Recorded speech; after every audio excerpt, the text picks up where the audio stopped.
जो कुछ हमारा है वो हम तक तभी पहुंचता है जब हम उसे पाने की क्षमता को विकसित करें।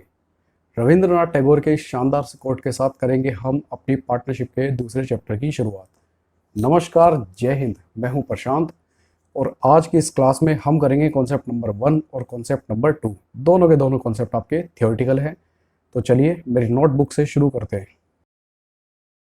चैप्टर 2, क्लास फर्स्ट, इसका नाम है change in profit sharing ratio among the existing partner. पहले मैं आपको बता देता हूं कि हम इस चैप्टर में क्या करने वाले हैं। Number 1, reconstitution of partnership firm, sacrificing ratio, gaining ratio, अब गुडविल, अच्छा कॉन्सेप्ट है। Method of valuation of goodwill, accounting treatment of goodwill, accounting treatment of reserves and accumulated profit, accounting treatment of reserve and accumulated profits, revaluation account और इसका accounting treatment।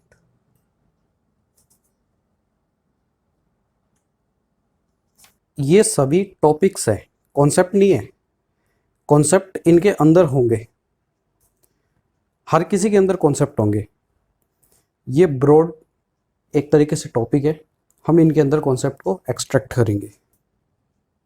Concept number 1, reconstitution of partnership firm. इसमें क्या होता है कि कोई नया partner आया नहीं है, ना कोई रिटायर्ड हुआ है, बस पार्टनर्स में आपस में ही रेशो चेंजेस की बात होती है, जिसको हम अभी एग्जांपल के साथ कवर कर लेते हैं। अब देखिए रिकंस्टिट्यूशन क्या होता है। Change in existing sharing ratio. For example, दो पार्टनर थे ए और बी, इनका रेशो होता था 2:1। अब ये चाहता है कि इनका जो न्यू रेशो है वो 3:1 हो जाए, तो उसको कहते हैं चेंजेस। ये एग्जिस्टिंग रेशो चेंज हो गए। Number 2, admission of new partner. Old partner old ratio, P और क्यू ये दोनों इक्वल रेशो में अपना प्रॉफिट बांटते थे। इन्होंने आर को एडमिट कर लिया, they admit are for 1/4 share in profit. इसको हम डिस्कस करेंगे chapter 3, admission of partner. Retirement of existing partner, Gita, Sita, Babita, ये 3 पार्टनर होते थे। 1:2:3 का इनका रेशो था। सीता रिटायर्ड हो जाती है, सीता रिटायर्ड फ्रॉम फर्म। क्या होगा, सीता के जाने के बाद रेशो हो जाएगा 1:3। ये भी चेंज है, ये भी रिकंस्टिट्यूशन है पार्टनरशिप फर्म का। इसको भी हम चैप्टर 4 में पढ़ेंगे, जिसका नाम है रिटायरमेंट और डेथ।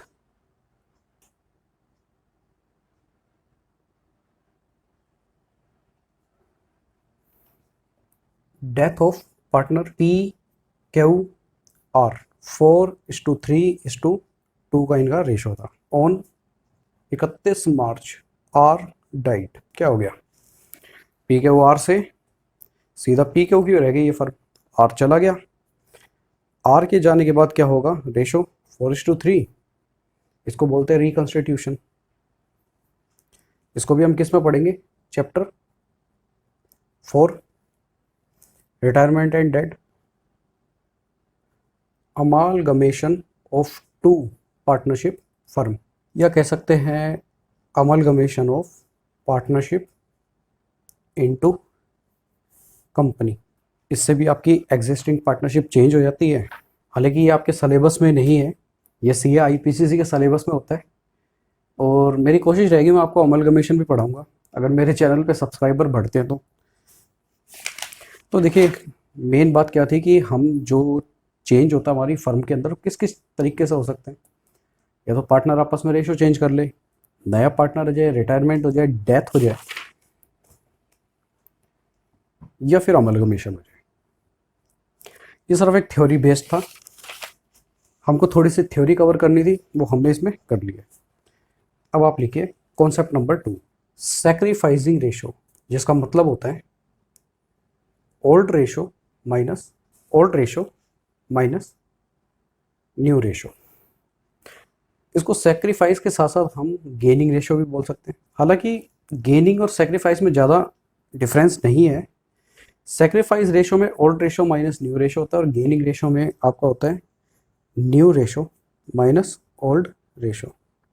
देखिए कान आप कहीं से भी पकड़ लो, पकड़ना आपको कान ही है, वही वाली बात इसके अंदर है। पहले मैं आपको इसको एक छोटा सा एग्जांपल कराता हूँ। ए, बी और सी, इनके ओल्ड रेशो थे, ओल्ड रेशो 3:2:1। इन्होंने जो न्यू रेशो रखा वो रखा 2:2:1। तो आप इनका जो भी सेक्रीफाइस या गेन हुआ है वो आप निकाल के मुझे बताइए। पहले आप रेशो लगाइए, old ratio minus new ratio, A, B और सी। 3, 2, 5 और 1 6, 3/6।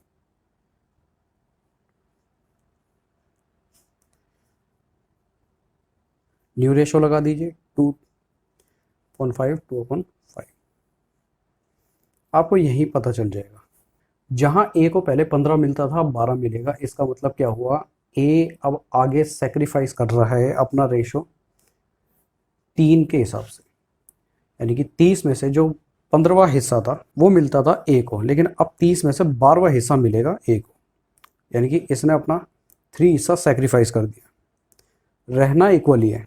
अगर ये 3 सेक्रीफाइस हुआ है तो मतलब ये दोनों 3 को ही गेन करेंगे। देख लीजिए 3, 2 और 1, यहाँ लिखिए सेक्रीफाइस, यहाँ लिखिए गेन। सवाल बनता है कि हमने ये क्यों निकाला। देखिए ए हमेशा प्रॉफिट में से 3/6 हिस्सा लेता था, अब वो 2/5 हिस्सा लेगा। इस बात से आपको भी कोई भी कंक्लूजन नहीं निकाल सकते। कंक्लूजन यहाँ से निकलता है, जहाँ पहले उसको 15/30 हिस्सा मिलता था 12/30 हिस्सा मिलेगा। ए अपना 3/30 हिस्सा क्यों सेक्रीफाइस कर रहा है, यानी कि भविष्य में होने वाले जो भी प्रॉफिट है उसमें उसको 3/30 हिस्सा कम मिलेगा और इन दोनों को ज़्यादा मिलेगा। तो हमारी जो फर्म की जो एग्जिस्टिंग गुडविल होती है ना, मान के चलिए 30,000 रुपये, तो इस एग्जिस्टिंग गुडविल में जो पार्टनर सेक्रीफाइस करता है हम उसको उसका हिस्सा देते हैं। अब मान लीजिए ए ने जो अपना सेक्रीफाइस किया है हम उसको कितना देंगे, हम 3,000 रुपये ए को सेक्रीफाइस का देंगे, जबकि बी और सी से लेंगे 2,000 रुपये और 1,000 रुपये। आगे आगे जो क्वेश्चन आएंगे उसमें क्या है कि आपको न्यू रेशो भी निकालना पड़ेगा। यहाँ पे आपको रेडीमेड मिल गया। रेडीमेड जब चीज़ें मिल जाती है तो आपको उसकी वैल्यू उतनी पता नहीं चलती, जितना अभी निकालेंगे तो पता चलेगी। इसलिए क्वेश्चन बड़ा सिंपल दिखाई दे रहा है। तो हम नेक्स्ट क्लास में आपको कराएंगे गुडविल का कॉन्सेप्ट। मिलेंगे अगली क्लास में। जय हिंद।